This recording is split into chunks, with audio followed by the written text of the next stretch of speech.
이제 3강입니다. 어린이 통학버스를 운영하시는 학원장님들께 중요한 내용입니다. 어린이 안전을 위한 여러 가지 법적 제도입니다만 우리 입장에서는 사실 어려운 부분이 많은 것도 사실입니다. 우리 경남지회를 비롯해서 한국학원총연합회 차원에서도 보다 유연하고 현실적인 제도 개선을 위해 많은 노력을 하고 있습니다. 하지만 이미 법적으로 규정된 내용은 잘 인지하셔서 불이익이 없으시기를 바랍니다.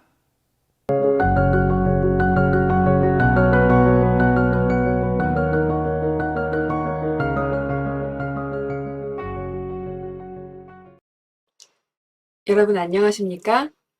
지금부터 2021년 어린이 통학 차량 관련법 개정에 대해 안내 및 정리해 드리도록 하겠습니다. 먼저 어린이 운송용 승합 차량은 속도 제한 장치가 필수적입니다. 2019년 11월 15일 이후부터 튜닝, 즉 구조 변경을 받고자 하는 차량은 속도 제한 장치를 반드시 설치해야 하는데요. 그 속도는 시속 110km로 정해져 있습니다.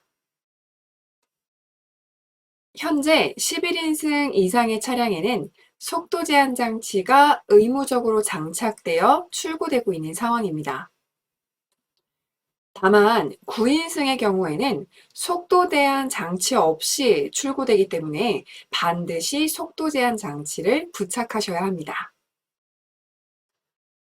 다음으로는 가시광선 투과율 검사 기준이 강화되었습니다. 이는 어린이 운송용 승합차의 과도한 썬팅을 제한함으로써 어린이 승합차를 제대로 확인하고 운전자 시야 확보를 통한 교통사고 예방에 기여합니다. 현행 제도의 운영상 나타난 일부 미비한 점을 개선, 보완하려는 것인데요. 가시광선 투사율이 70% 이상 확보되어야만 합니다. 이는 자동차 정기 검사 시에 확인을 하게 되는데요. 만약 자동차 정기 검사할 때 부적합 판정이 나게 되면 시정 후에 재검사를 받으셔야 합니다. 만약 그렇지 않으면 어린이 보호 차량으로 등록을 하실 수가 없습니다.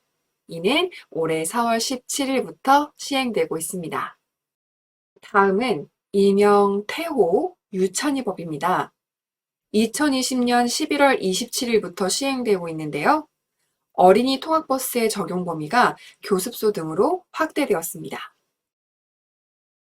신설된 내용을 살펴보면 운영자의 준수사항으로 자동차 안전기준에서 정한 구조, 어린이 보호표지, 보험가입, 소유관계 등 어린이 통학버스의 요건을 갖추지 않으면 어린이 통학버스를 운행한 운영자에게는 500만 원 이하의 과태료가 부과되며 동승보호자의 동승 의무를 이행하지 않으면 형사처벌까지 받을 수 있습니다.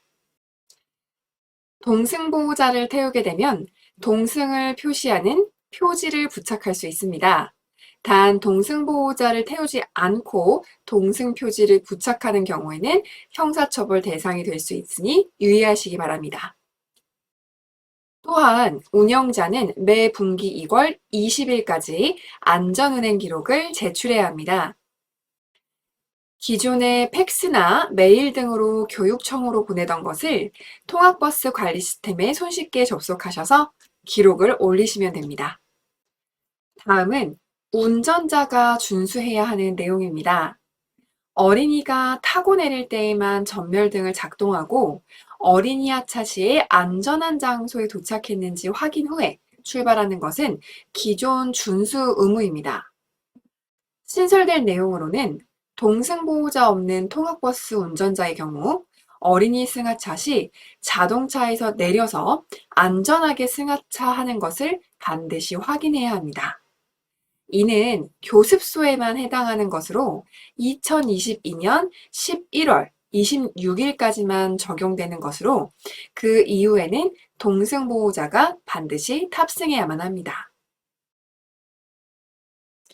그리고 또 한 가지 강화된 것이 있습니다. 운행을 종료하고 어린이 하차 확인을 했을 때 하차 확인 장치 작동 의무가 있습니다.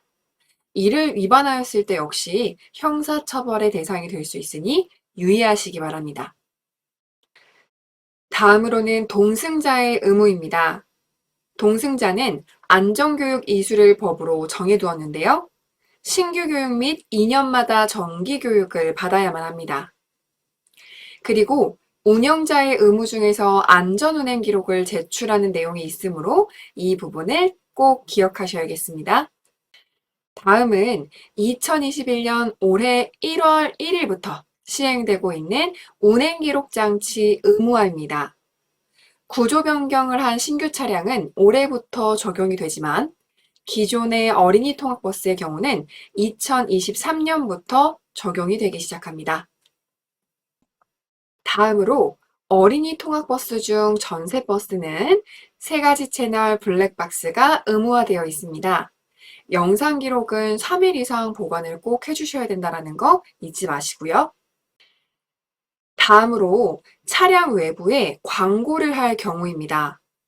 광고가 가능하면은 사업용 자동차의 경우에는 옆면과 뒷면만 가능하고요. 자가 소유의 자동차는 옆면만 가능합니다. 그 크기는 창문을 제외한 면적의 2분의 1을 넘을 수 없습니다.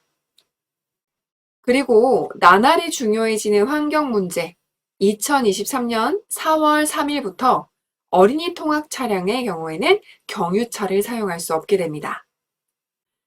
또한 어린이 통학버스 유송 운송 허가는 9년 이대로 하되 2년까지 연장이 가능합니다. 지금까지 어린이 통학버스와 관련된 법 개정 사항에 대해서 함께 살펴보았습니다. 학원 및 교습소 원장님들께서 미리 알고 대비하시고 안전한 환경을 만들어 가시는 데 도움이 되셨기를 바랍니다. 이 이외에도 아셔야 될 내용이나 더 자세한 사항에 대해서는 본 연수 인쇄된 교재에 자세하게 기재해 두었으니 참고하시기 바랍니다. 그럼 이상으로 법 개정에 대한 내용 정리 마무리하도록 하겠습니다. 감사합니다.